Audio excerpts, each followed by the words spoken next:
first thing I did after being reborn before the apocalypse was to spend all my savings on an unfinished building. The sales manager was still mocking me for being a fool, but I couldn't care less. I was the only one who knew that in 1 month the apocalypse would arrive, and most people would turn into flesh-eating zombies. That's why I spent a fortune to buy this derelict building and turn it into an impregnable fortress to withstand the coming zombie tide. In my last life, I had provided my ex-girlfriend with food and drink for 80 years, only to be met with her heartless betrayal. She didn't even treat me like a stranger, feeding me to the zombies right in front of my face, stealing all my supplies, and even leading to the brutal deaths of my companions. As I was dying, I was filled with resentment. Cui Jing, Li Shu Xiong. If I get a chance to be reborn, I'll make you 2 shameless dogs pay. Then, with a flash, what was happening? I saw a pair of long legs standing right in front of me. Jiang Xiaoyong, what is the meaning of this? Why isn't my name on the property deed yet? Do you even love me anymore? It was then that I realized, had I been reborn to the time before the cataclysm, in my previous life, I was completely swindled by Cui Jing. Not only did she trick me out of the entire inheritance my parents left me, but she also left me homeless on the streets. Then the global disaster struck, turning most of the population into zombies and plunging the world into chaos. Relying on friends I made while I was homeless, I managed to establish a safe zone to survive. Little did I know, that bitch Cui Jing came to me, playing the victim to gain my sympathy. In reality, she was a honey trap sent by our enemies to dismantle us. This venomous whore was now brazenly demanding a $40,000 dowry from me. I'm only giving you 1 week, if by then you haven't. Before she could finish, I shoved her right out the door. Cui Jing stood outside, utterly confused. Isn't he supposed to be my simp? Why is he so aggressive now? After sending her away, I glanced at the time. There was 1 month left. I had to prepare immediately for the coming apocalypse. Suddenly, a ding echoed in my mind. Apocalypse system has been activated. Mission requirement: own a piece of land to receive a reward. Prepare a full year's worth of supplies to receive a reward. I actually got a system this life. I quickly opened the system shop. I wasn't sure what these points were for, but various potions and treasure chests were priced from 2 to 20 points. Just then, my stomach rumbled. I had almost forgotten that in my last life, I was constantly saving money for Cui Jing's dowry, leading to severe malnutrition. This time, I had to treat myself better. I picked up my phone and ordered a feast from Aruful. Let's see what this $300 a-piece braised pork tastes like. The moment it entered my mouth, I felt like I was going to explode. It was so damn delicious. I started wolfing it down without any care for my image. As I was eating, my phone rang. It was Cui Jing's best friend, Wen Shuya. The moment I answered, I was met with a barrage of curses. Jiang Xiaoyong, I'm giving you one last chance. If you bring the deed and 1 million in cash to Kowtow and apologize to Cui Jing right now, she might take you back. Otherwise, just wait for the breakup. Hearing this, I erupted in anger. You 2 bitches can go to hell. With that, I hung up. I then started planning my next steps. First, I needed a piece of land to build a fortress against future zombie hordes. It had to be easy to defend and hard to attack, preferably near a forest and a water source. Soon, I arrived at the real estate center. Hello sir, are you looking to rent or buy? Just as I was about to state my requirements, a manager Zhu interrupted the salesperson. Xiao Ning, go help move boxes in the back. The female salesperson, Xiao Ning, tried to explain she had a customer, but manager Zhu completely ignored me. Have you no sense? Look at this broke loser in his cheap knockoff clothes. He probably can't even afford a toilet. His words infuriated me. What did you say? Are you judging a book by its cover? Manager Zhu sneered. So what if I am? If a guy like you can afford a toilet here, I'll live stream myself eating shit. I thought for a moment. You said it yourself. I'll make sure to get you something fresh and warm later. I'm not here to rent or buy a house today. I'm here to buy land. With that, I pulled out a black card. The onlookers were stunned. My god, does he even know how much land costs? I've never seen someone buy land in my life. This guy is a true tycoon. Seeing the card, Xiao Ning immediately said, this way, sir. I'll give you a detailed introduction. Manager Zhu still didn't believe me. Anyone can talk big. I refuse to believe you have the money. Xiao Ning began her presentation. No need for all that trouble. I'll just state my requirements. I want it by a mountain and near a river, preferably flowing water. It needs good road access, and it would be best if it already has some kind of factory building or a large house on it. Manager Zhu overheard my requests and a wicked idea formed in his mind. Doesn't that plot in the East District fit his requirements perfectly? Xiao Ning looked shocked, but that land is full of unfinished factory buildings. Manager Zhu was dismissive. Sell it to him. This broke loser is just making up ridiculous demands to cause trouble. I didn't care. As long as it meets my requirements, it's fine. Xiao Ning explained that the land had a derelict factory and ongoing disputes with the construction team. I studied the blueprints. The location met all my criteria. With some wire fences, it would be an easily defensible position, and the unfinished factory would save a lot of cost and construction time. I'll take this land. Can we sign the contract and pay now? Hearing the word pay, Xiao Ning was dumbfounded. She asked again, are you sure you want to buy the land with the unfinished factory? Yes, let's sign the contract and pay up. Someone's waiting for a warm meal of shit, you know, I replied. When Manager Zhu saw the receipt for my down payment, she completely lost it. Who would spend millions on a piece of land with a derelict factory? I don't believe it. I don't believe it. it. I just patted his shoulder lightly. Now it's time for your performance, Manager Zhu. If you put on a good show, I might even send you a virtual carnival gift. My stomach's a bit off today, but I guarantee you'll get something fresh and warm. Just as I was trying to figure out how to get more money to hoard food, a figure brushed past me. It was Cui Jing's sugar daddy, Li Shuxiong. Isn't that Jiang Xiaoyong? What's he doing here? Upon learning that I was buying land, he was shocked and immediately called Cui Jing to tell her what I had done. How dare he use my dowry money to buy land? That bastard, he's gone too far. I'm going to expose him online today. As I was pondering where to get more money, there was a knock on the door. I opened it to find an enraged Cui Jing. Jiang Xiaoyong, what's the meaning of this? How dare you use my money to secretly buy land? I was baffled. What are you talking about? Don't you fucking pretend you don't know. You just bought a piece of land with my dowry money. Since you used my money, that land is mine. I sneered, pulled out a stack of cash, and threw it at her. Let me tell you, I have plenty of money, but I won't spend a single cent on you. Don't think I don't know about you and Li Shuxiong. Hearing Li Shuxiong's name, Cui Jing froze. How could he know about me and Li Shuxiong? When Xia stepped forward to mediate. You two, calm down. It's normal for couples to fight, but I had no patience for their act. With a slam, I shut the door. Once outside, when Xia asked, are you really involved with that middle-aged man, Li Shuxiong? Cui Jing admitted, we've only gotten a room a few times, but she didn't notice the strange smile that crossed when Xia's face. Since you've screwed things up with Jiang Xiaoyong as your best friend, I won't be polite. After all, we're good sisters. The next day, construction on the factory began in earnest. We were reinforcing the walls, building watchtowers, installing a Texas-style electric wire fence, reinforcing the steel blast-proof gate, and installing thickened bulletproof glass. Foreman Lee from the Palu company asked me, young man, have you offended some powerful people? I didn't answer. Just do your job and ask fewer questions. How much will it cost to get this done in a month? Foreman Lee smiled awkwardly. A month is a bit tight, but not impossible. It'll cost extra. He held up 2 fingers. 20 million, and I need a 5 million deposit before we can start. I agreed without hesitation, but you have to start immediately. I'll transfer the money within a week. Don't worry, Foreman Lee. If I don't pay, this land is yours. Just as I finished speaking, when Xia appeared and hooked her arm around mine. Brother Jiang, what are you doing here? Seeing her brought back memories of my past life. She was the one who colluded with Cui Jing to cheat me out of my family's fortune. This time, I would make her pay it back tenfold. I flung her arm off. Do I need to report my activities to you? When Xia was furious. This loser used to blush and his heart would race if I so much as touched him. Today I'm being so forward, and he has no reaction. I can't miss this opportunity. As soon as I push Cui Jing out of the picture, this land will be mine. I only got 3 million for mortgaging my house, which wasn't even enough for the first phase of construction. I had to find another way. I almost forgot. The apocalypse was coming anyway, so what if I sold my house to multiple buyers? Let's do it. Just then, there was another knock on the door. It was the old geezer from downstairs, Old Manly. He owned the first and second floors and had a couple of stinking rich, so he was always trying to buy the third floor from me. He constantly harassed me, splashing paint, piling up garbage, leaving funeral wreaths, and jamming the keyhole. He had tried every dirty trick in the book. You old man, will you ever stop? What's your excuse today? You just want my house, don't you? Fine, fine, I've had enough. You want it, I'll sell it to you. The old man stared at me in disbelief. Really? But I have one condition. I need to live here for another 6 months until my new place is ready. You have to pay me the full 5 million in one go before that. If you don't agree, then forget it. The old geezer agreed without a second thought. But we have to sign a contract, in case you back out. You old bastard. Go ahead and guard your house until you die. The old man's 5 million plus the 3 million from the loan gave me 8 million. First, I needed to complete the system's mission and get the reward. I went to the supermarket to stock up on supplies. I loaded cart after cart, stunning the onlookers. Is this guy crazy? Another fool who believes in doomsday rumors. But I didn't care what they thought. Just then, the disaster preparation mission was completed. In the apocalypse, enhancing attributes is important, but this protagonist's supply crate costs exactly 10 points. Without hesitation, I chose the protagonist's supply crate to maximize my advantage. Congratulations on your successful exchange. With a ding from the system, a golden, shining treasure chest appeared out of thin air. Inside was a spatial ring. The ring contained a 500 cubic meter alternate space where time stood still. I knew it. The first draw is always a top-tier item. This meant my fresh supplies wouldn't spoil. This was great. Next was the new mission, 10 years of sustenance. But just then, a voice interrupted my thoughts. Who's causing trouble? A man approached, speaking fiercely. It's you, Jiang Xiaoyong. It was a middle school classmate, Yang Tao, a lackey who used to follow the school bully around, known for picking on the weak and fearing the strong. Jiang Xiaoyong, what are you doing? Put all this stuff back right now, or I'll get rough. I sneered. Looks like you haven't changed a bit after all these years. Still a bully to the weak. I'm here to shop. Is this how your Waranfa supermarket treats its customers? If you say you're shopping, then pay the bill right now, or don't blame me for getting heavy-handed. An hour later, all the supplies were tallied up. The total is 56,884.3. Yang Tao handed me the POS machine. Pay up, quickly. Without a word, I swiped my card. With a ding, the transaction was successful. Yang Tao was stunned. I turned to leave, but then I called called him back. Yang Tao asked impatiently, "What? Your attitude was so terrible before, and now you think you can just walk away? If you don't apologize to my face, I'm returning everything." This enraged Yang Tao. "Don't you fucking push it. Are you still looking for trouble?" But the onlookers couldn't stand it anymore. "You snob. The way you treated him earlier, and now all he wants is an apology. That's not too much to ask. If you don't apologize, we'll return our stuff too." I smiled at Yang Tao. "If your apology is sincere enough, I'll buy 10 times more. If you don't believe me, bring the POS machine and check my balance." With a ding, the machine showed a balance of over 7 million. Yang Tao was shocked. "Apologize, and I'll keep buying. If I'm lying, I'm your grandson." Yang Tao immediately bowed. "I'm sorry." I patted his head. "Remember, don't look down on people in the future. Leave some room for others, understand?" As I turned to leave, Yang Tao respectfully called out to me, "Brother Yong, what are you buying all this for? If you're starting a big business, the stuff in the supermarket warehouse won't be enough. You need to find a wholesaler." The word wholesaler piqued my interest. "From the sound of it, you know a wholesaler?" Yang Tao replied, "Of course. Do you remember Zhang Xingzhe? He's in the wholesale business now." He immediately called Zhang Xingzhe. "Brother Zhe, I've got a big client for you." I followed him to a massive warehouse. Suddenly, a car sped up from behind us. Yang Tao was almost knocked over, but I didn't even flinch. Driving so recklessly, you must have never encountered an insurance scammer. Just then, Zhang Xingzhe got out of the car with a cigarette in his mouth. Yang Tao immediately made the introduction. "Brother Zhe, this is the big client I was telling you about. Our middle school classmate, Jiang Xiaoyong. You should remember him." Zhang Xingzhe thought for a moment. "Now that you mention it, I remember. The one with a bit of a backbone." Zhang Xingzhe looked me over. "Cheap clothes, fake brands. I look down on guys like you who have no money but still act all high and mighty." He then slapped Yang Tao on the head. "This is the big client you were talking about? Fucking wasting my time." He followed up with a hard kick to Yang Tao. "I've been in the real world for so many years. I can tell who has money and who doesn't with just one look." I just smiled. It seems my aura really isn't up to snuff. I can't even intimidate an illiterate snob. Zhang Xingzhe grabbed my collar. "Say that again if you dare." I said, "You're an illiterate snob. Am I wrong?" Yang Tao quickly stepped in with a placating smile. "Brother Yong, don't hit Brother Zhe where it hurts. He hates being called illiterate more than anything." That only made Zhang Xingzhe angrier. He kicked Yang Tao in the crotch. "If you don't know how to talk, then shut your fucking mouth. A big client, huh? If you two don't buy a truckload of goods from me today, neither of you is walking out of here in one piece." I just sneered. "Please take your filthy hands off me, and while you're at it, show me your payment account." The next second, Zhang Xingzhe received a notification for a $1 million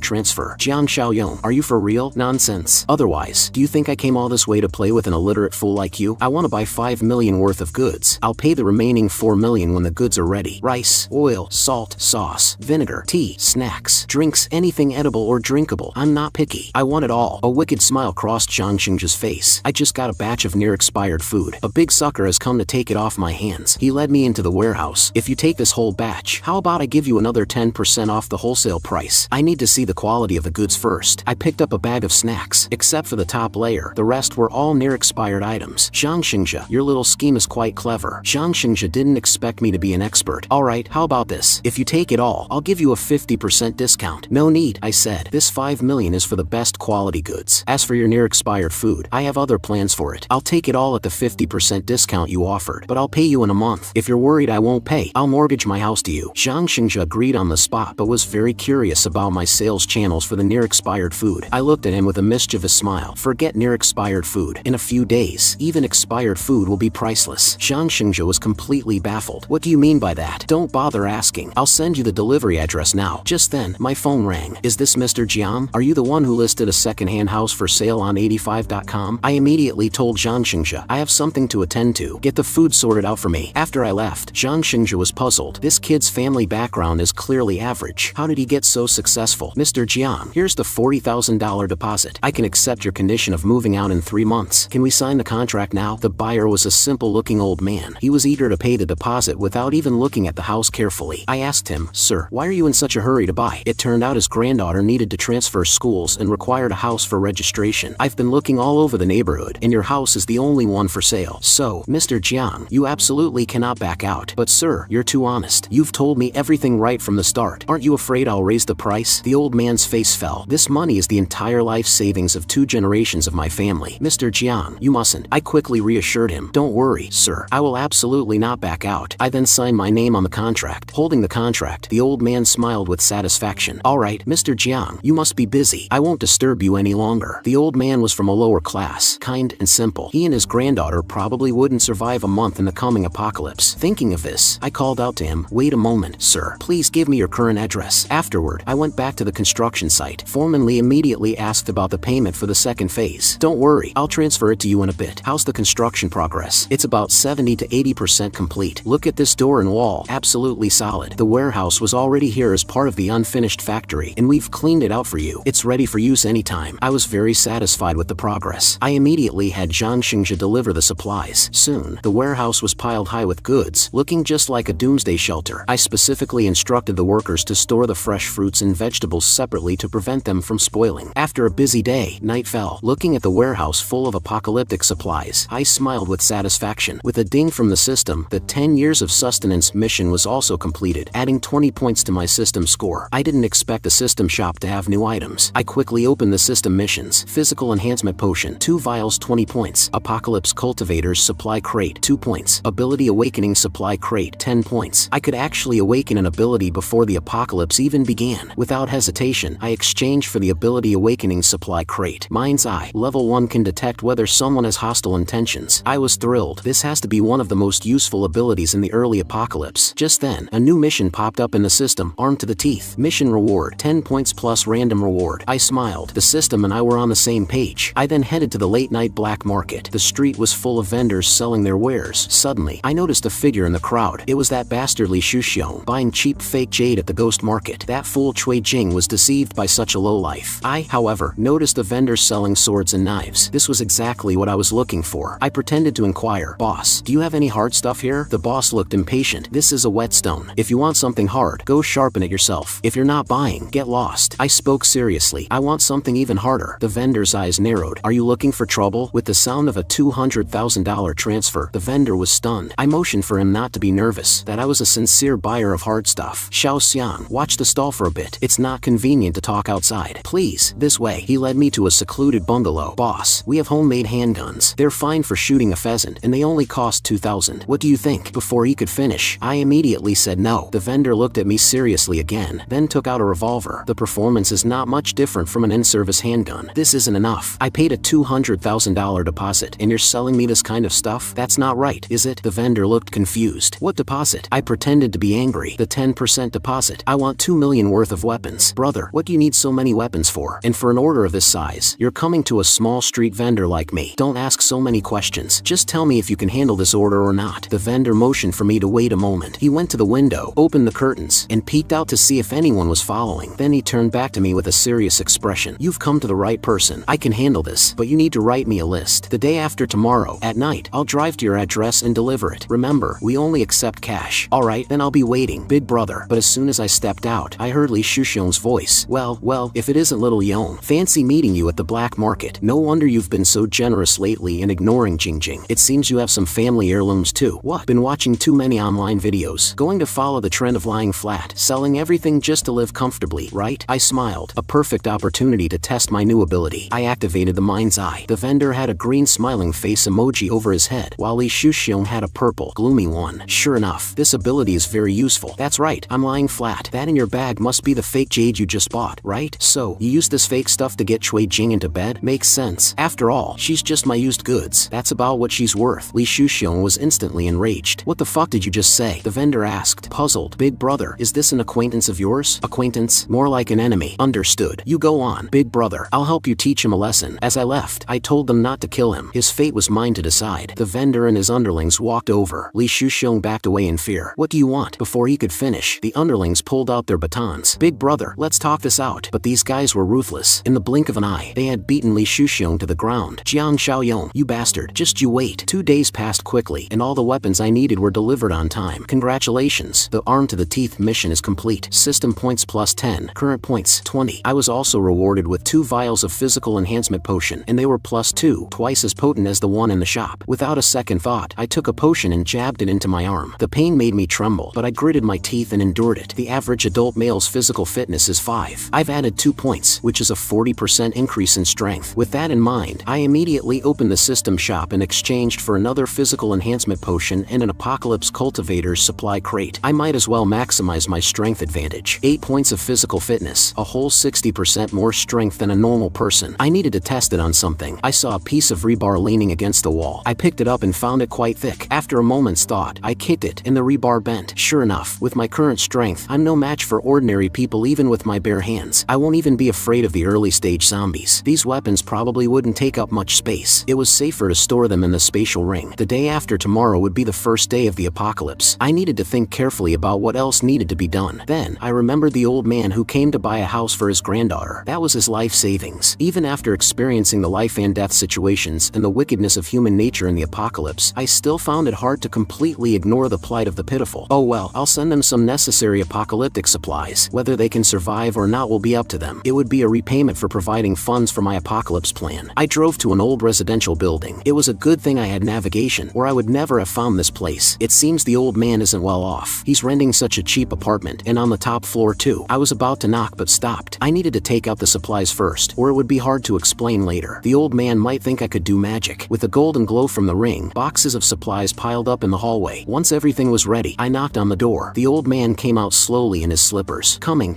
just a moment. As soon as the old man opened the door, he started to say, "The rent, I'll definitely have it next week." But when he saw it was me, he was clearly surprised. "Aren't you Mr. Jian? Mr. Jian, what brings you here?" I replied, "I'll explain in a moment. Let's get these things inside first. Don't let the neighbors see." Soon, all the supplies were moved inside. You young people are so energetic. You moved so much stuff without even breaking a sweat. I scanned the room. It was decent, and the door was sturdy enough to hold for the first few days of the apocalypse. Then, I said to the old man seriously, "You must remember what I'm about to tell you. If you plan it well, these supplies will be enough to last you for more than half a year, starting from tomorrow." But when I saw the photo frame on the table, I froze. The old man asked from behind, "What's wrong, Mr. Jian? You can just put the supplies in your room. We'll be moving in a month anyway." I didn't answer, my eyes fixed on the photo frame. It was Shanchan. She was one of my closest teammates in my previous life. I picked up the frame and asked, "Sir, is your granddaughter's name Meng Shanchan?" The old man was shocked. "How did you know?" I don't remember ever mentioning Shanchan's name. I didn't answer, but continued to ask, "Where's your granddaughter now?" The old man replied, "She's at school back in our hometown. After the house transfer is complete, I can transfer Shanchan's school. The procedures are almost done." This reminded me of my past life. Shanchan always blamed herself. "It's all my fault. I killed my grandfather." In the last life, the old man had risked his life to rush into the already fallen high school to save her. He managed to get Shanchan out, but he died inside. "This life, I will help you make up for the regrets of the last." I immediately told the old man, "I'm afraid you won't be able to move into that house." The old man looked puzzled. "Mr. Jian, you're not going back on your word, are you? You can't do this." Seeing his worry, I quickly comforted him. "It's not what you think. Starting tomorrow, this world will become a living hell. The house, Shanchan's school registration, none of that will matter anymore. Take me to Shanchan's school right now. I will arrange a new place for you to live." But the old man didn't understand. "Mr. Jian, what are you talking about? I don't understand a single word." Damn it, I forgot the old man was old. He wouldn't understand many things. How should I explain it to him? "Sir, you should know about famines, right? You can imagine how tragic and terrifying it was for people during a famine, can't you?" The old man replied, "I lived through that era, but now it's a time of peace. How could there be a famine? Even if there was, it wouldn't be that bad." Before he could finish, I took out my storage ring and, in front of him, stored all the items in the room. Seeing the empty room, the old man was shocked. "Where did everything go? How did everything in the room disappear?" "Mr. Jian, are you performing a magic trick for me?" To make him believe me, I spoke with a very serious tone. "I have superpowers, and I can predict the future. If you and Shanchan want to live, from now on, you will do everything I say. Where is Shanchan's school?" After getting the old man's answer, I went downstairs and started the car. The old man was still completely baffled. 3 seconds later, we arrived at Shanchan's school. After stopping the car, I rushed out. "Which class is Shanchan in? Which dorm? Do you know?" Meanwhile, with Shanchan, "You bitch, I just don't get it. What's so good about you that Zhang Xiaochen would fall for you?" A girl slapped her. Meng Shanchan looked aggrieved. "I told you, I don't want to be with him. It's Zhang Xiaochen who's being one-sided." Before she could finish, she was kicked again. "Did I give you permission to argue? What do you mean? Are you saying my Zhang Xiaochen is chasing after you, and you're looking down on him?" The girl grabbed Meng Shanchan's hair. Just then, a voice came from nearby. "Hey, let go! What are you doing?" The bullying girl noticed the old man. "Shanchan, isn't that your useless grandpa?" Meng Shanchan was also puzzled. "Grandpa, why are you here?" But the old man only had eyes for his granddaughter. "What are you doing? Let go of Shanchan." Suddenly, a few fierce-looking male students appeared. "Back off. This is young people's business. What's an old geezer like you getting involved for?" But the old man was only thinking of his granddaughter. He rushed forward. "You little brats, were you not raised by your parents? How can you bully a classmate like this?" A student with a stick prepared to strike. "You old bastard, let go." He was about to smash it down on the old man. At that critical moment, I grabbed the male student's hands. "So young, and you've already learned the wrong things? Want to be a gangster?" But a yellow-haired boy nearby sneered. "Where did this poor ghost come from? You little bitch. I didn't know you had a brother." His words instantly enraged me. I kicked the yellow-haired boy into the air. He flew several kilometers before finally stopping. Damn, he's a trained fighter. "Brothers, let's get him together." I just glared at them coldly and stood my ground. Two of them prepared to attack me from the front and back. whack. As the baseball bat was about to hit my head, I ducked and easily dodged the attack. After enhancing my physique, my reaction speed had also increased. I grabbed the back of the student's collar and slammed him to the ground. He screamed in pain. The yellow-haired boy tried to sneak attack me from behind, but I wasn't worried. I casually grabbed his arm, lifted my right leg, and kicked him hard in the back of the knee. He stumbled and fell face first to the ground with a thud. These young people are so nice. They fall asleep at the drop of a hat. The girl who had been bullying Meng Shanshan was stunned. What do you want? Without a word, I slapped her. The girl was completely bewildered. I then grabbed her hair. You like pulling people's hair, don't you? The girl screamed. Let go of me. I ignored her and held a dagger to her throat. The girl asked in terror, what are you doing with that knife? With a flash of the blade, I looked coldly at the girl who had bullied Shanshan. Shanshan had already covered her eyes in fear, and the other bullying girl was also scared stiff. The girl suddenly dropped to her knees with a thud and screamed in terror. My hair! My hair! You bastard! You dared to cut my hair? I swear I won't let you get away with this. I sneered. Long hair will only be a burden to you. I threw the cut hair down. The girl asked, puzzled, what did you say? You'll know in a few days. Maybe short hair will save your life then. Shanshan, let's go. Meng Shanshan looked confused. Go where? Are we not going to school anymore? What's the point of school? A great famine is coming. Staying alive is what matters. Meng Shanshan immediately questioned him. Grandpa, don't believe those scam calls anymore. Tell me, how much did they cheat you out of this time? Listening to their conversation, I smiled. Shanshan, I will protect you this time. I quickly explained to Shanshan, your grandpa wasn't scammed this time. I was the one who told him about the famine. Meng Shanshan looked puzzled. And you are? My name is Jiang Xiaoyong. You can call me Brother Xiaoyong from now on. But Meng Shanshan was still very confused. What's this great famine my grandpa is talking about? I smiled and explained. I made that up to make it easier for him to understand. What's really coming is not a great famine, but the apocalypse. Meng Shanshan's jaw dropped in disbelief. The time is about right. Open your phone and look at the short videos and news. You should be able to find some clues. After scrolling through some videos, Meng Shanshan was stunned. Rabies patient bites person on the street. According to our station's report, there seems to be a strange smell in today's smog. Citizens are advised to wear gloves when going out. Only then did Meng Shanshan realize, is the apocalypse really happening? Because the signs of the apocalypse have already appeared. Tomorrow is the first day of the outbreak. A toxic smog will cover several provinces, including Province B, affecting the creatures in the smog zone. A large portion of the population will mutate into zombies, and the rest won't be spared either. Once they die, they will become part of the zombie tide. As a young person, you should know what zombies represent, right? Meng Shanshan quickly said she knew, but the whole thing was too incredible. I said lightly, when it all really happens the day after tomorrow, or even next week, you won't think so. Damn it, I got stuck in traffic, and the emergency lane ahead was also blocked. Although the zombies wouldn't be completely out of control for a few more days, what if a small-scale outbreak happened here early? Just then, a Mercedes-Benz came crashing through from behind, cutting in front of my car and pushing me to the side. The damn bastard didn't even use his turn signal, just forced his way in from the emergency lane. I'm not going to put up with this shit. I turned the wheel towards the other car and blocked his lane-cutting position. The other driver seemed to be a tough guy too. He accelerated and drove in front of me. Damn, this guy was trying to cut in again, stubbornly holding his position in front of me. He rolled down his window and cursed my entire family. The old man tried to persuade me to let it go, but I wasn't worried at all. Don't worry, old man. If he's looking for trouble, I don't mind sending him on his way early. After an hour of being stuck, the road finally cleared. As I was driving steadily, Meng Shanshan suddenly warned me, Brother Yong, be careful. That car that cut us off is coming again. I looked in the rearview mirror. Damn bastard, he just wouldn't quit. But the other driver stepped on the gas and crashed into the left side of my car. The old man said, this guy is a classic case of road rage. Mr. Jiang, don't stoop to his level. If it were before, I would have let it go today. But now, there was no need to tolerate such a scumbag. I floored the gas pedal. The other car instantly swerved in front of me, spun a few times, and crashed hard into the guardrail. The driver got out of the car, rubbing his head. Get the surveillance footage immediately. I need to find this license plate number. I'm going to show you today that there are some people you can never afford to mess with. Afterward, I took the grandfather and granddaughter back to the fortress. The old man was stunned by the sight as soon as he got out of the car. Mr. Jiang, this place of yours is too much. But I motioned to them, let's all get some rest early today, because from tomorrow on, every day will be very, very difficult. In the blink of an eye, it was the next day. Meng Shanshan woke up and stretched. I haven't slept this well in a long time. It feels so good not to have to go to morning self-study. I smiled. Let me show you around our fortress. The walls are made of reinforced concrete, and the remote-controlled gate is made of 3-centimeter thick solid steel. Neither humans nor zombies can break through without heavy weapons. Remember, from now on, no one is allowed to enter the fortress without my permission. Meng Shanshan immediately asked, so if survivors come here, we're just going to let them die? I didn't answer right away. Come with me. In the apocalypse, there are plenty of people with ulterior motives. The evil in human nature will be infinitely magnified. Get rid of your overflowing sympathy as soon as possible, or it will only harm us. If survivors come for help when I'm not here, this buffer zone will be their temporary shelter. Before before I get back. You must not let anyone into the fortress, understand? I'll take you to the food warehouse now. I'll tell you which areas of food can be distributed at your discretion. I turned to look at the grandfather and granddaughter and activated my mind's eye on them. It wasn't that I didn't trust them, but in an apocalyptic environment, one must be vigilant. I then opened my storage ring. Weapons are the most important thing in the apocalypse. We must ensure they are in our own hands and never fall into the hands of others. The old man quickly said, "We understand that." But just then, the system dinged. Met up with Meng Shanshan. The former companion's series of missions has been activated. Requirement: find and rescue former companion Zhang Qi. Reward: 20 points upon completion. My eyes narrowed. I was just worrying about how to find my former teammates. I continued to instruct the grandfather and granddaughter. Remember what I just told you. You must not disobey in the slightest. I have something to do, so I'm leaving now. Meng Shanshan quickly asked, "Brother Xiaoyong, where are you going?" "Of course, to recruit more people and expand our team." Meanwhile, in a KTV, Zhang Qi was singing with his classmates. He was drunk and went to the bathroom. As soon as he stepped out, he bumped into a man and a woman. The woman looked at Zhang Qi with disgust. "So disgusting." Zhang Qi quickly waved his hands in apology. "I'm sorry." But the man next to her immediately flared up and kicked Zhang Qi to the ground. "You little bastard, don't you watch where you're going?" A classmate rushed over to check on him. "Are you okay, Zhang Qi?" After confirming Zhang Qi was not seriously injured, he angrily questioned the man. "Why did you hit him?" "Oh, you dare to talk back to me? I've never met anyone like you in my life." He then lifted the male classmate up. Zhang Qi quickly apologized. Big brother, it's all our fault. Please don't do anything." The manager noticed the situation. Another fight? They just couldn't keep quiet for a moment. He hurried over. "Gentlemen, please calm down." "Damn it, who the hell do you think you are? Do you know who I am? Even your boss wouldn't dare to grab my clothes. Get your boss out here right now. How dare he disrespect me? I don't think he wants to run this KTV anymore." While they were struggling, the manager quickly told Zhang Qi and his friends to go back. "Big brother, please calm down first." Soon, Zhang Qi and his friend returned to their private room, looking disheveled. A person named Chen Chong asked, "What's with you two? You look like you're being chased by a dog." "You have no idea. We bumped into a gangster on the way back from the bathroom. He was drunk and wanted to beat us up. Thanks to the manager's quick thinking, we escaped a beating." "Damn it, when has our mechanical engineering class 3 ever been so cowardly? Let me call all the guys from our department. I don't believe we can't handle him." Zhang Qi quickly waved his hand to stop him. All right,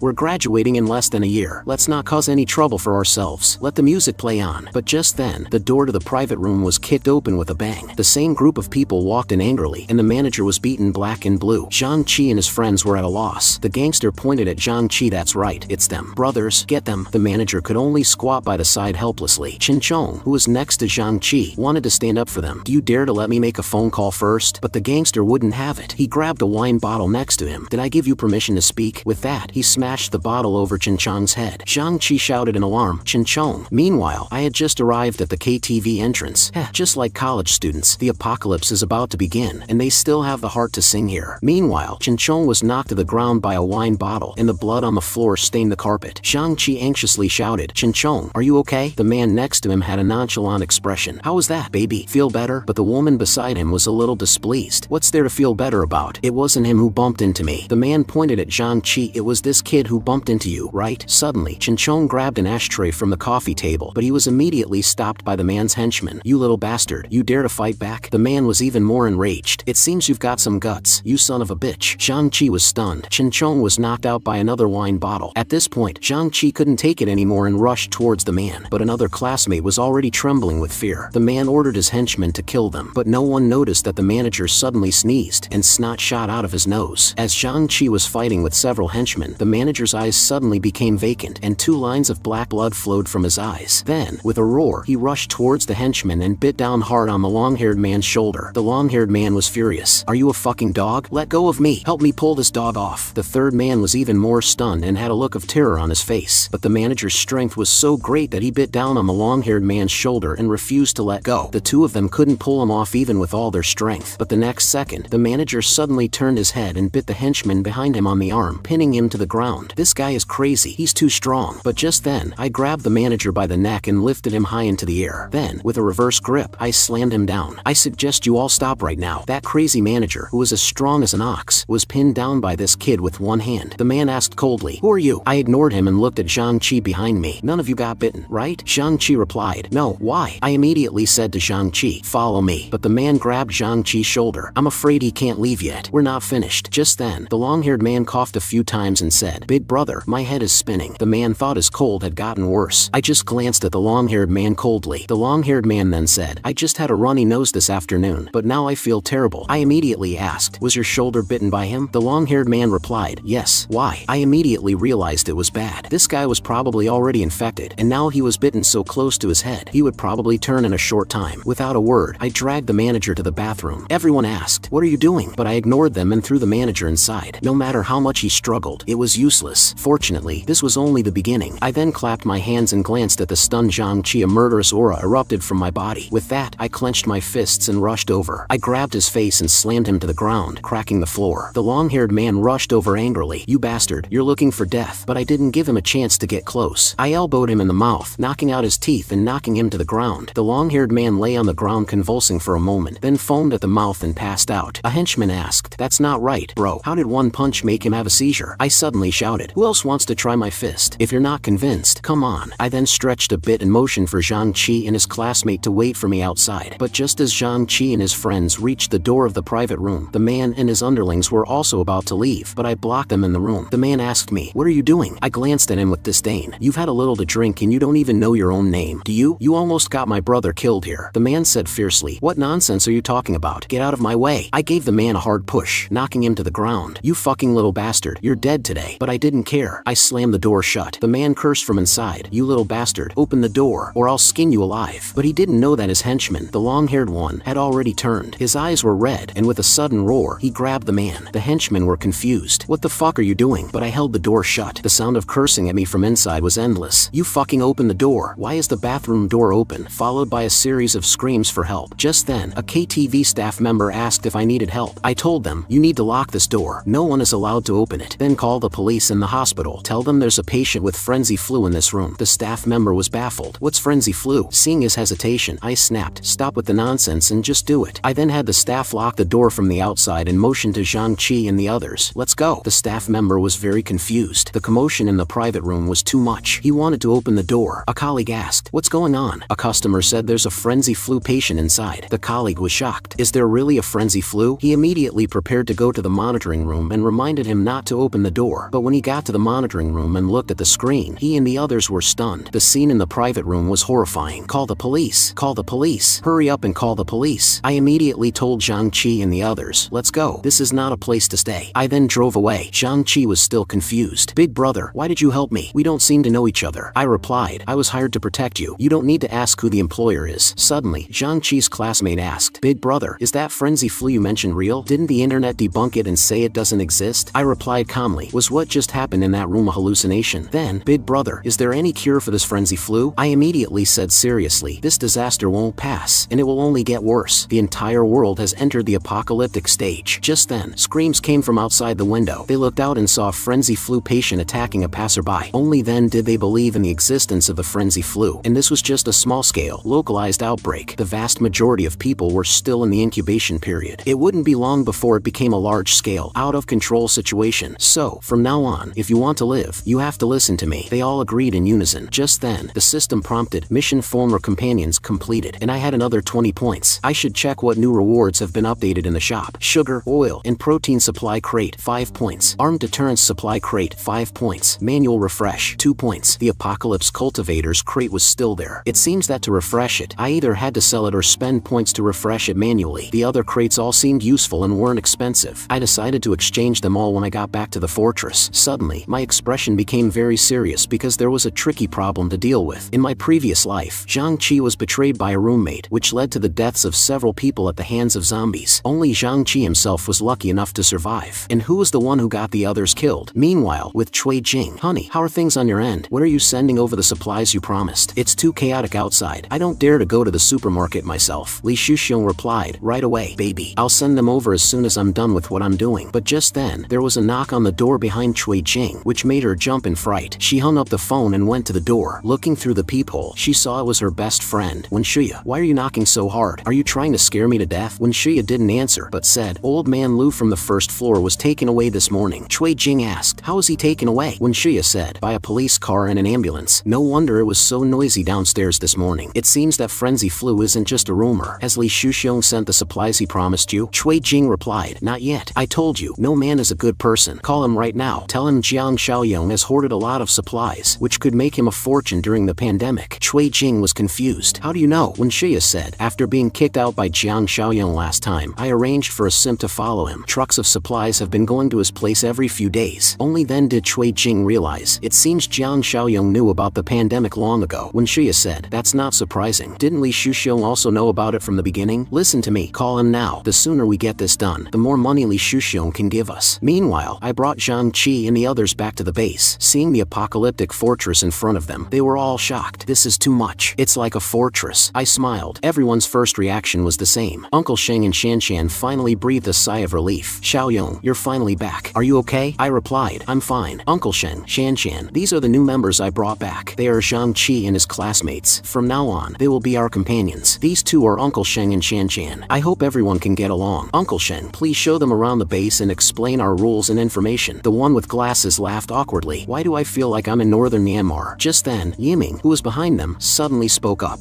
Can you give us some weapons first, so we can have the strength to defend this place together? I glanced at him coldly. Glasses motioned. Yiming, don't be in such a hurry. We just got here. We have to earn their trust first. I replied calmly. Don't worry, I'll give you weapons in a few days. By the way, this classmate's injuries are quite serious. Let's take him to the infirmary for observation first. Afterward, Zhang Qi and the others all cleaned up. This is so refreshing. Just then, Yiming asked coldly, Glasses, why did you stop me just now? If you hadn't, he might have given us the weapons. His tone was full of dissatisfaction. Our situation now, to put it nicely, is that we're being protected. To put it bluntly, we're being held here under house arrest. Glasses said, you can't say that. After all, he saved us. Zhang Qi quickly stepped in to mediate. Didn't he say someone hired him to protect us? Yiming replied with disdain. What's his background? Why did he save us? Someone hired him? Who hired him? He won't say. Who knows what he's planning? As he spoke, his eyes turned exceptionally cold. And look at his attitude towards our bro Chong. He says he's in the infirmary for observation, but that infirmary is built more like a prison. Who knows if there are a few big guys waiting for bro Chong inside? He might have had his kidneys harvested as soon as he went in. So, brothers, we have to strike first. But Glasses immediately rejected his idea. What if we've wronged him? Wouldn't that be repaying kindness with ingratitude? But Yiming was disdainful. I'd rather betray the world than let the world betray me. If what that Xiaoyong said is true, then why don't we just take over this fortress for ourselves? That's the only way to be in control, right? Besides that Xiaoyong, there's only an old man and a female student here. We can take them down now while that Xiaoyong is not around. And that female student is quite pretty. We could. The atmosphere suddenly became very quiet. Zhang Qi and the other one couldn't imagine he would have such thoughts. Yiming quickly waved his hand. Alright, don't be so nervous. I was just teasing you two fools. Yiming, don't scare me. It's not even the apocalypse yet, and you're already planning to do such lawless things? Glasses chimed in. If he really wanted to harvest our kidneys, he could have just imprisoned us now. After all, he has a gun, right? By now, the three of them had finished washing up. Yiming, who was behind them, smiled sinisterly. A bunch of fools not worth scheming with. In a chaotic world, one must be ruthless. When I succeed, you two will be my lackeys for life. Meanwhile, I called Uncle Sheng and Shanshan in. Uncle Sheng said, Zhang Qi and the others have all been settled. The one with more serious injuries, Chen Chong, is still in the infirmary. As you instructed, the doors and windows are all locked. Thank you for your hard work, Uncle Sheng. You and Shanshan should get some rest. Something might come up tomorrow. As he was leaving, I reminded Uncle Sheng seriously, except for Zhang Qi and Chen Chong, you must be wary of the other two classmates. I have a feeling one of them is a traitor. After arranging everything, I went to the warehouse alone and opened the system shop. I'll exchange these crates first and see what I get. With a ding from the system, Apocalypse Cultivators supply crate exchange successful. Sugar, oil, and protein supply crate exchange successful. Weapon deterrence supply crate exchange successful. Current remaining points 8. Obtained 50 corn seeds, 200 kilograms of starch sausages, 100 kilograms of pork with preserved vegetables, 50 boxes of old-style pickled cabbage noodles, 1,500 rounds of 9mm ammunition. Overall, these rewards were quite good, although they couldn't compare to spending money freely now. In the near future when resources were extremely scarce, these rewards were a royal flush. Meanwhile, on the road outside the fortress, 3 cars were speeding towards us. They soon arrived at the fortress gate. According to the address, this is the place. A group of thugs, led by a man in a black suit, were holding clubs and cursing. The man in the suit suddenly gave the order, "This is it, smash it." The thugs started smashing the gate wildly, but after a while, they realized something was wrong. "Boss, this door is probably an inch thick. We can't break it with what we have." The man in the suit cursed. "Damn it, who uses a door this thick? It looks like we have to bring out the heavy stuff today." He took a large box from the trunk, and inside were neatly arranged Molotov cocktails. The thugs immediately started throwing them at the fortress. The ground of the fortress began to burn. Thick smoke and raging flames soon turned it into a sea of fire. As more and more Molotov cocktails were thrown, Shanshan and the others rushed to put out the fire with water. Brother Xiaoyong was right. The disaster hasn't fully arrived yet, and extreme situations are already happening. I and the old man came out with rifles. I wanted to see who was so foolish as to come here to die. Uncle Sheng said, "This person person looks familiar, and I think I've seen that car somewhere. Oh, right, Xiaoyong. It's the guy who fought with us on the highway. That's right, it's him. The man with the mustache also spotted me on the watchtower. Boss, they're out. He immediately gave the order. That's right, it's this little bastard. Get the hell out here, or I'll burn down your doghouse right now. Seeing his clownish behavior, I sneered. I'm giving you 5 minutes. Take your dogs and get the hell out of here. This enraged the thugs below. You little bastard. What the fuck did you just say? You probably don't know who our boss is. Stop talking nonsense with this kid. Bring out the other 2 boxes of Molotov cocktails. But just then, the system issued a new mission. Normal threat. The base is under attack. Please eliminate the threat as soon as possible. Reward 10 points. Uncle Shing asked me what to do, whether to fire a warning shot. I immediately said it wasn't necessary. These guys are obviously scumbags from society. They dare to commit arson before order has completely collapsed. Letting these scumbags live will not only harm more innocent people but also threaten our safety. So, I pulled the trigger without hesitation. A thug's arm was shot off, and he screamed in pain. My arm. My arm. I sneered. I guess I missed. I've been living a peaceful life for too long. My marksmanship has gotten rusty. Damn it, boss. They have a gun. Retreat, you little bastard. Just you wait. But I had no intention of letting them go. Today's business is today's business. I hate waiting. In the instant I spoke, several bullets shot out, piercing the chests and heads of several thugs. The others managed to escape to their car. Drive. Drive. Let's go. I'm going to make that kid wish he was never born. Uncle Shing reminded me. They're trying to escape in the car. I motioned to him. Don't worry. That's why I have an automatic rifle. I fired a burst of bullets, turning the car roof into a beehive. I then skillfully reloaded, stunning Uncle Shing. This hip-firing and reloading proficiency, even during my military service, I probably couldn't do it like Xiaoyong. What's his background? After a burst of rat-a-tat-tat, the scumbags went completely silent, all shot dead by me. Uncle Shing, go get Zhang Qi and the others. Have them clean up the battlefield. But then I realized that wasn't a good idea. We were still in the early stages of the disaster. It would be better to let these guys turn into zombies and use them for Zhang Qi and Shanshan to practice on. I told Uncle Shing, never mind, just let them lie on the road. Meanwhile, on the outskirts of the apocalyptic fortress, several cars were speeding towards me. It was that guy, Li Shuxiong. Are we there yet? Cui Jing and Wen Shuya were with him. Wen Shuya smiled. The next intersection. Cui Jing was furious. You put on this act whenever you see Li Shuxiong. Do you really think I don't know what you're up to? Just then, Li Shuxiong in the car suddenly spoke. I'll park my car here. Baby, send me a message when you get inside. Cui Jing got out of the car and pulled Wen Shuya along. Shuya, you come with me. Wen Shuya was reluctant. Do I have to go? Of course. How am I supposed to know which factory it is? Wen Shuya motioned to him. Just go straight. It's 2 intersections ahead. But Cui Jing pulled her out. Stop with the nonsense. Let's go. Hey, don't pull me. My phone is still in my bag. After Cui Jing and Wen Shuya left, Li Shuxiong immediately instructed his men. Everyone get ready. As soon as I start the car, you follow. The lead thug picked up his walkie-talkie and replied, Roger. Everyone get ready. Hey, Jing Jing, why did you have to drag me along? Cui Jing glanced at her with disdain. We're both old foxes. Do you really think you can fool me with your little tricks? Hey, Jing Jing, you've wronged me. I dressed so nicely just to make sure we could handle that loser Jiang Xiaoyong. After all, he knows about you and Li Shuxiong. But the next second, the 2 of them were stunned. What's going on up ahead? Seeing the bodies all over the ground, they were horrified. What the hell happened here? Was there a shootout? That's not right, Jing Jing. How did all these people die? Maybe we should go back? But from the bloodstains, these people have been dead for a while. Could it be that 2 groups fought over supplies? Doesn't that mean Jiang Xiaoyong is probably in trouble? It's no great loss if he's dead, but I wonder if the supplies are still there. But Wen Shuya kept wanting to go back and have Li Shuxiong and the others come and see. But Cui Jing motioned to her. Don't be afraid. Let's sneak over quietly and see if the factory gate is locked. Damn, this gate is so solid. We can't see anything inside. Does that mean Jiang Xiaoyong is okay? But the next second, a voice from the tower startled them. Who are you 2? What are you doing here? It was Shanshan with a weapon. Wen Shuya quickly said, we're friends of Jiang Xiaoyong. This is Jiang Xiaoyong's girlfriend. Shanshan immediately reported to me, Brother Xiaoyong, there are 2 young ladies outside. One of them claims to be your girlfriend. Cui Jing was so angry she gritted her teeth. I knew it. No wonder this bastard's attitude changed. He found a new girlfriend. But when Shuya motioned to her, you have to endure it. And that girl up there has a crossbow. Can Li Shuxiong and his men handle it? Cui Jing motioned. Don't worry. Li Shuxiong brought several handguns. As long as we get them to open the door, he can take down Jiang Xiaoyong. Just then, I came over. What are you doing here? As I spoke, I activated the mind's eye. 2 hostile expressions appeared above their heads. When Shuya quickly explained, oh, Brother Xiaoyong, we're friends after all. Can't we just come and see you? It's so chaotic outside. We were both so worried about you. Aren't you worried about us? I sneered. Worried about me? If I'm not mistaken, that bastard Li Shuxiong is nearby, right? He brought a lot of people and weapons to wait for me, didn't he? The 2 of them were shocked. How did this guy Jiang Xiaoyong know so clearly? But I didn't give them a chance to explain. Several bullets shot out. Jiang Xiaoyong, are you fucking crazy? How dare you shoot at me? When Shuya motioned, Cui Jing, calm down. This guy has a weapon. What if you provoke him? But Cui Jing couldn't care less. What's there to be afraid of? Do you think he'd dare to shoot and kill me? I sneered. Shoot and kill you? That would be too easy for you. As soon as I finished speaking, a sense of crisis welled up in their hearts. When they turned around, they saw that the previous bodies had all turned, standing up one by one. And that was my goal. I wanted them to die at their hands. The zombie horde roared and charged at Cui Jing and the other one. They quickly turned and fled, not forgetting to call for Li Shuxiong in the car. Li Shuxiong, save us. There are zombies everywhere. Li Shuxiong was also shocked. Damn it, how did Frenzy Flu patients suddenly appear here? He immediately ordered his men, turn around. There's Frenzy Flu, turn around quickly. He completely ignored Cui Jing and the other one being chased by zombies. Li Shuxiong, you bastard, and I usually served you so well. I don't want to die here. She threw her backpack at Wenshuya. You bitch, go to hell. Wenshuya lost her balance, slipped, and fell to the ground with a thud. She was filled with despair, only able to watch as the zombie horde rushed towards her and tore her apart like a meal. Cui Jing, you bitch, you bastard, you won't die a good death. But Cui Jing didn't care about her life or death. You brought this on yourself. You can't blame anyone else. Shan had already covered her mouth in fear. Suddenly, the system prompted, normal threat completed, 10 points obtained. It then issued a new mission, street cleaning, requires cleaning up the infected and monsters wandering outside the stronghold. Only then did Shan realize that those guys had turned into zombies out of thin air. I explained to her, we've officially entered the apocalypse now. The air contains a large amount of otherworldly infectious sources. Exposed corpses will quickly turn into zombies. Even injured and weak living people have a high risk of mutation. Now, go and inform everyone to come for a meeting. Everyone has seen what's happening outside. So, for the next few days, unless necessary, try to stay indoors. Close the doors and windows tightly and let your bodies gradually adapt to the infectious source. This can greatly reduce the risk of mutation. Zhang Qi was worried. Then what about Bro Chong? Meanwhile, in the isolation room, Bro Chong's arms were bulging with blue veins, and he was trembling and twitching, his blood vessels spreading wildly inside his body. Meanwhile, in the human world, Zhang Xingzhe looked out the window at the crowd. It looks like it's chaotic outside now. I have to go to the warehouse tonight to bring back the rest of the supplies. Shaoli, you and Shuai wait for me at home. Don't open the door for anyone but me. But as soon as he finished speaking, there was a knock on the door. Zhang Xingzhe looked at the door nervously. Who could it be at this time? He made a shoot gesture and walked to the door with a golf club. A voice came from outside. Brother Zhe, are you home? Seeing it was Yang Tao, Zhang Xingzhe breathed a sigh of relief. Oh, it's Yang Tao. He then opened the door, but he was met with a hard kick from Yang Tao, who knocked him to the ground and restrained him. Zhang Xingzhe was furious. Yang Tao, what the fuck do you want? But Yang Tao just looked at him coldly. Yang Tao, what the fuck is the meaning of this? I've been so good to you. Without me, could you have earned the money for a down payment on a house? Good to me? You have the fucking nerve to say that again. In your eyes, I'm just a lackey. I did earn some down payment money because of you, but you earned enough for several houses. Stop with the nonsense. Give me your warehouse key and address right now. Zhang Xingzhe glared at Yang Tao fiercely. Yang Tao looked at him with disdain. You look tough, huh? He then grabbed Shaoli's hair. You fucking come here, you bad guy. Let go of my mom. But he was met with a merciless slap from Yang Tao. You little bastard, have you turned into a frenzy flu patient? He slapped him again. Zhang Xingzhe roared. You bastard, come at me if you have the guts. Let go of my wife and child. Letting them go is not impossible. As long as you cooperate, they'll be safe. Take us to the warehouse right now. Helpless, Zhang Xingzhe could only comply. But when he opened the warehouse, Yang Tao was disappointed. Yang Tao immediately asked, why is there so little left? Zhang Xingzhe explained slowly, isn't it because of the big client you found? There isn't even much near expired and expired food left. Yang Tao rubbed his chin. Jiang Xiaoyong, if we can take over the supplies hoarded in Jiang Xiaoyong's area, then wouldn't we be set? Zhang Xingzhe warned him, I'd advise you to stay away from him. I happened to see him when I was delivering the goods. He had a weapon tucked in his belt. That kid must have known about the apocalypse in advance. But Yang Tao was nonchalant. That's your problem to worry about. Zhang Xingzhe immediately asked, what do you mean? Yang Tao said coldly, trade Jiang Xiaoyong's supplies for the safety of your wife and child. What do you think, Brother Zhe? Is that a fair deal? Zhang Xingzhe was furious, but in the current situation, he had no choice. Meanwhile, at the apocalyptic fortress, I led everyone to observe Qinchong's every move. Qinchong was on the verge of turning, constantly struggling and roaring. Zhang Qi and the others had different expressions. Yiming decisively suggested killing him. My eyes turned cold at his words. Zhang Qi questioned, Yiming, what did you say? You want to kill Bro Chong? Yiming said, Bro Chong is already dead. If we don't deal with him soon, he'll harm us all if he breaks free. But Zhang Qi said, no, Bro Chong is our brother. You're giving up on him without even trying? Just then, Glasses looked at me for help. Yiming is right. Once it starts, there's almost no chance of recovery. I took out the dagger from my waist and handed it to Yiming. Take it. Yiming was confused. What's this? I glared at him coldly. I want you to finish him now. Yiming trembled all over. I kept saying to him, you've always wanted a weapon, haven't you? Now, take the weapon and let him go. Yiming gritted his teeth and grabbed the dagger. Just then, Zhang Qi stood up, walked over, and snatched the dagger from Yiming's hand. Brother Xiaoyong, let me do it. When I handed the dagger to Zhang Qi, he took it and his whole body began to tremble. I reminded him from the side, think carefully. What if everything I said before was a lie? Once you stab him, you'll be a murderer. terror, but Zhang Qi was very determined. I trust you, brother Xiaoyong. I smiled. Then, do it. Zhang Qi looked at the struggling Chinchong one last time, raised the dagger, and was about to stab him in the head. The next second, the still struggling Chinchong suddenly stopped. It turned out that just as Zhang Qi was about to kill him, I grabbed his arm and stopped him. Zhang Qi was very confused and looked back at me. What's wrong, brother Xiaoyong? I explained to him. His situation is special. I have other uses for him. You all go out first. It turned out that I had suddenly received a system notification. Congratulations on discovering a rare variant. I then slammed the door shut and looked at the constantly roaring Chinchong. Chinchong, right? Chinchong made a goo-goo sound in his throat. I looked at him seriously. I have a very important mission for you, so you must be obedient. Meanwhile, with Zhang Xingzhe, he was driving his car towards me when he accidentally crashed into a telephone pole. Zhang Xingzhe snorted. Damn, what bad luck. Fortunately, it's not far, but he didn't know that a zombie had suddenly appeared behind him. It rushed towards Zhang Xingzhe and bit him on the arm, making him scream in pain. After finally pushing the zombie away, he turned and ran back to the car, taking out a steel bar from inside. Damn you, you bastard. He smashed it on the zombie's head. After knocking the zombie down, he didn't forget to smash it a few more times, but soon, several more zombies appeared behind him. Zhang Xingzhe realized he couldn't stay here any longer and walked towards my fortress. Meanwhile, at the fortress gate, a few zombies were wailing outside. Hearing the commotion, I came out, picked up my weapon, and led everyone to take care of these zombies. Shanshan suddenly said, Brother Xiaoyong, it's so inconvenient and uncomfortable with these things tied to my hands. I explained seriously. Zombies have no reason, so their explosive power is much greater than that of a normal person. It's very dangerous, and with your current combat experience, you're prone to injury, so you must wear protective gear. You can take it off later when you have more experience. We soon found the zombies in front of us. Everyone get ready. This is within the zombies' sensory range. At the same time, the zombies also discovered our presence, roared, and charged at me. I didn't forget to remind them, remember what I told you. Look out for each other and keep your distance. I easily dodged the zombies' attack. Taking advantage of the zombies' miss, I immediately reminded them, aim for the temples and the back of the neck. Glasses rushed over with a burst of speed and slashed at the zombie's head. But with a clang, Glasses grabbed his wrist and cried out in pain. I told him, the zombie's skull is the hardest part. You won't be able to do it like that. But the next second, the zombie grabbed Glasses by the neck and bit down on his long knife. Glasses shouted, save me. I smiled. Your defensive posture is quite standard. Zhang Qi, your teammate needs you now. Zhang Qi, holding a club, came up behind the zombie and smashed it on the neck. With their combined efforts, they finally subdued the zombie. Not bad, not bad. You're starting to look like something now. But he didn't know that a zombie had suddenly appeared behind me. Brother Xiaoyong, how did we do? But the next second, he was stunned. The zombie had already rushed up behind me. Zhang Qi shouted, Brother Xiaoyong, be careful. Just as the zombie was about to bite my shoulder, the next second, I easily subdued it. Did you forget what I told you? You must never neglect to observe your surroundings at all times. The others were baffled. They didn't expect me to be able to subdue a zombie so easily. And as for Zhang Xingzhe, he had already sneaked outside the fortress. I didn't expect there to be so many zombies in this place. Has that guy Jiang Xiaoyong already been taken care of? But then he heard several people talking. Your comrade's back needs your support. That's right. You must always be vigilant. And Zhang Xingzhe immediately recognized my voice. What the hell? Are Jiang Xiaoyong and his group hunting zombies? And just as he was peeking at me, a dark shadow suddenly fell at his feet. It was Wenxia, who had been bitten to death by a zombie. She grabbed Zhang Xingzhe's pant leg, and he collapsed to the ground in fear, his face filled with terror. The zombified Wenxia roared and rushed at Zhang Xingzhe with her cherry-like mouth open. Zhang Xingzhe knew it was bad. It's over. But the next second, with a bang, Wenxia's head exploded. Zhang Xingzhe was scared stiff. When he looked carefully, he saw that I had blown Wenxia's head off with one shot. Zhang Xingzhe quickly got up and looked at me with a grimace, but my eyes were cold. Zhang Xingzhe, what are you doing here? Brother Yong, I'm so glad to see you alive. But I immediately noticed the wound on his arm. It was obviously a bite from the zombified Wenxia. I immediately pointed my gun at his forehead. You've been bitten. Zhang Xingzhe pleaded for his life. Brother Yong, please don't shoot. I have something to say. I know I'm a goner. I'll probably turn into a zombie in less than half a day. But that bastard Yang Tao, he kidnapped my wife and child and used them to force me to try and trick you and take over your resources. I know I'm not a noble person, but I don't think I've ever done anything truly evil. My wife and child are innocent. Those bastards won't let my wife and child go. Their fate will probably be even more tragic than mine. So, Brother Yong, I'm begging you, for the sake of me helping you hoard supplies, please save them. I thought for a moment. Although his initial intention was to make money for himself, he did help me a lot. The fortress still had a lot of capacity, and the ratio of men to women was a bit unbalanced. But just then, with a ding from the system, I didn't expect there to be a mission reward. This gave me even more motivation to save his wife and child. New mission, rescue Zhang Xingzhe's wife and child. Reward, 25 points. Street cleaning mission is 70% complete. So I said to Zhang Xingzhe, don't worry, I'll take care of your wife and child. Seeing me agree, Zhang Xingzhe immediately kowtowed. Thank you, Brother Yong. I may not be able to repay you in this life, life, but I hope I can still serve you in the next. With that, he sat on the ground. Do it, Brother Yong. It turned out that Zhang Xingzhe wanted me to finish him. He didn't want to become a zombie and threaten the lives of his wife and child. Seeing him like this, I felt a little reluctant. I had Shanshan ride a bicycle out of the warehouse for him and motion for him to go far away from the crowd, to a sparsely populated area. You don't need to know why. You don't have much time. Listen to me and do as I say. Zhang Xingzhe also felt a weight lift from his shoulders. I understand, Brother Yong, but thank you anyway. He then rode his bicycle into the wilderness. At this moment, Zhang Xingzhe had only one thought in his mind, his wife and son, but this was the end of their fate in this life. As for me, I had also cleaned up the zombies outside the gate. I poured gasoline on the zombies, and with a click of the lighter, the zombies were engulfed in flames. It's finally over. Everyone must be exhausted today. With their current strength and experience, 2 or 3 people with ordinary cold weapons should be able to hunt down a lone zombie without injury, but if they faced a small group of zombies or a zombie tide, they probably wouldn't be able to handle it. So, I said loudly, all of you, follow me. I then led everyone to the warehouse door and gave him the key. This is where the weapons are stored. I'm going to the city tonight. The security of the fortress is your responsibility. Uncle Sheng looked at me with concern. The city is in chaos right now. Are you going alone? Just then, Zhang Qi suddenly spoke up. Brother Xiaoyong, how about the 3 of us go with you? I motioned. No need. You guys can't handle the dangers outside right now. You'd just be a burden. Uncle Sheng, I'm counting on you. Afterward, I took a machine gun and set off for the city alone. I opened the system shop and saw that it was empty. This system shop refreshes too slowly. It costs 2 points to refresh it manually, but this mission was a bit tricky. To be on the safe side, I should refresh it manually. With a ding from the system refreshed with a 20-point black tech supply crate, a 5-point healing supply crate, and a 5-point armed deterrence supply crate, but the manual refresh had gone from 2 points to 4 points. It seemed I had to be more frugal with these points in the future. However, the crate I got from refreshing with points was quite cool, and I had enough points for it. So, I spent 20 points to exchange for the black tech supply crate. The moment I opened the crate, a blinding white light appeared, and I was rewarded with a physical enhancement potion. What the hell? This is like a flashbang, but the +5 physical enhancement potion surprised me. Without a word, I jabbed it into my arm, and the pain made my whole body contort. Just then, the system prompted, Attribute 13, 260% of a normal person. Meanwhile, at Zhang Xingzhe's house, Shuai, don't be afraid. Believe that your dad will take care of everything. Just then, Yang Tao and his men walked over menacingly. What do you want? What do we want? Of course, to take out our frustration on you. With that, he ripped off Zhang Xingzhe's wife's clothes. These scumbags pinned the woman to the ground, and no matter how much she cried out, it was useless. Just play with us, brothers. But just then, a figure suddenly appeared and stopped them. What are you doing? What's with all the noise? The buzzcut man said awkwardly. Brotherly, come and play with us. But this earned him a scolding from Brotherly. The job isn't even done yet, and you're already thinking about messing around? Let her go, now. But the flat-headed man was displeased. What's the matter? Brotherly, this isn't the first time we've done this. Brotherly was furious. If you mess with his wife and child now, what if this woman decides to kill herself? Then Zhang Xingzhe will have nothing to lose and will fight us to the death. No one will benefit, understand, you idiot? He then smiled strangely. After we deal with Zhang Xingzhe, we brothers can have our fun together. This woman won't get a day off. Hearing this, the men had to stop. Before leaving, they stuck their tongues out at the woman. Wait for me, little baby. Only the sobbing mother and son were left. Soon, night fell. A few zombies would appear on the street from time to time, but I was calm. With a physique of 13, twice that of a normal person, my reaction and control had also greatly improved. I easily navigated the congested streets. This feeling was fantastic. The main city was just ahead, and there were more zombies on the street, so I couldn't continue driving. It would be too conspicuous. I had to go on foot now, but just then, the sound of a zombie came from behind. I quickly turned around and saw 2 zombies rushing towards me. I quickly dodged the attack, and then my fist shot past the zombie's ear, followed by an over-the-shoulder slam, picking it up and throwing it at the other zombie. I then casually opened my spatial ring, and a long knife appeared in my hand. The zombies roared at me, but I knew I had to finish them quickly. I rushed forward, and with 2 flashes of cold light, I killed the 2 zombies, leaving only their heads rolling on the ground. I was very satisfied. With my strength and reaction time, I could easily crush the current zombies. A physique twice that of a normal person was truly different, and my perception had also greatly improved. Suddenly, I heard the sound of someone calling for help, about 800 meters ahead. Just then, with a ding, congratulations on triggering a random encounter mission. It turned out that a few people ahead were being besieged by zombies. A strong-looking security guard said, "Quick, bring some more heavy objects over." A child next to him was worried. "Dad, are we going to die here today?" "Don't worry, son. These bastards will never get in. Even if they do, it's no big deal. We'll just go and reunite with your mom early." The boy broke down in tears. "I don't want to die." The security guard immediately scolded him. "Old Song, can't you say something nice? Don't make things worse here." Old Song was not to be outdone. If I knew how to talk, I would have been the property manager long ago. The security guard also realized the situation was very grim. Was this the day he was going to die? And there were more more and more zombies outside. Soon, the zombie horde started attacking the glass door. The crowd panicked. What's going on? The next second, a zombie suddenly crashed into the glass door, knocking Old Song's son to the side. Old Song immediately looked forward. There was only the black blood of the zombie on the glass, and it didn't attack again. The security guard quickly ordered, Old Song, you and Zishuan move the two heavy objects away a bit. Remember, be quiet and don't make any noise. But when they opened the glass door, they found that all the zombies outside were lying on the ground. They were all confused. What happened? Who could have done this? Just then, Zishuan screamed in terror. It's a variant. It must be a variant. Old Song was baffled. What's a variant? Zishuan explained. A variant is a stronger and more agile version of a normal zombie. That's how it's described in comics, novels, and games. Old Song was scared out of his wits. Comics, novels, games? Is that all you have in your head? No wonder your grades are at the bottom. Hearing the father and son arguing, the security guard turned back. Old Song, you're so tactless. Now is not the time to be arguing about this. Help me carefully observe our surroundings. Don't let this so-called variant sneak up on us. Everyone, watch your own direction and slowly gather at the meeting point. As they walked, they stopped at a corner. At the same time, my rescue mission was completed, and I was rewarded with 5 points. Just then, they also noticed my presence and looked at my back with confusion. Song Zishuan screamed in terror. A variant. He must be that variant. But the security guard had a different opinion. I think he's a survivor. I smiled. A variant?